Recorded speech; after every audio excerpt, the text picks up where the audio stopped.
Punjabi radio USA लेके आया है ताई फिनो दियां तत्तियां। जदों तत्तियां सुनाइयां नी बड़ा दुख लग्या, बड़ा दुख लग्या। भाई मैं तो सच्ची गल करदी आ, बुरी तो आपे लग जांदी आ। जदों तत्तियां सुनाइयां नी बड़ा दुख लग्या, बड़ा दुख लग्या।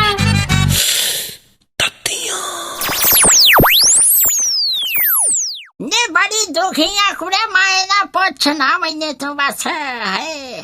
क्यों ताईए हुण की हो गया? ने होना की खेत सवेरे कहंदा मैनू आखे साह बड़ा औखा आउंदा, मैं ना भगवान ने तुर चलिया, मेरा दर्शन कर ला, मेरी अंतम इच्छा पूछ ला।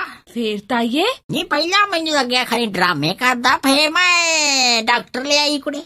डॉक्टर ने देखा फिर ताए नू? नी डॉक्टर ने चेक चुक जा कीता ते मैं अंदर जा बड़ी रसोई च पानी लैन। तो डॉक्टर की कहंदा? बाहर गल्लां करदे मैनू सुन, डॉक्टर ने वेख वूख के कहंदा भी तैनू ना आया भी कोई नुस्ख तां है नी, पर कोई लम्मी बीमारी लगदी आ जेड़ी बड़ी देर तो तैनू ना अंदरे अंदर खाई जांदी आ। है ताईए की हो गया ताए नू? नी मेरे सगों होर कन्न चुके गए, मैं पर पानी लेके बाहर चली सी, जद ही पानी छड़ के मैं वेलना चक लिया। है ताईए इदा का तो? नी अगों नू कहंदा आखे हौली बोल, बीमारी के अंदर पानी लैन गई।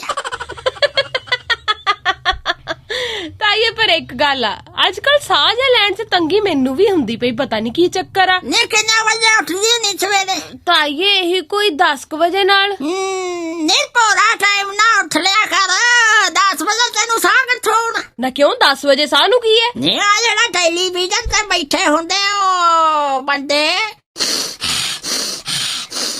करना ना सारी हवा तो ओ खिच लेंदे उन्ने टाइम नू। ताईए बाकी गल्लां दियां गल्लां, पर तू इदा साह ना लिया कर, कहंदे हुंदे बंदे नू तां साह भी गिणती दे मिले आ। नी तू मर ला मेरे हथों।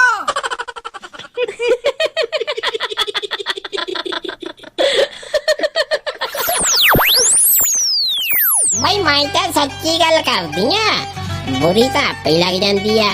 जदों तत्तियां सुनाइयां नी बड़ा दुख लग्या, बड़ा दुख लग्या।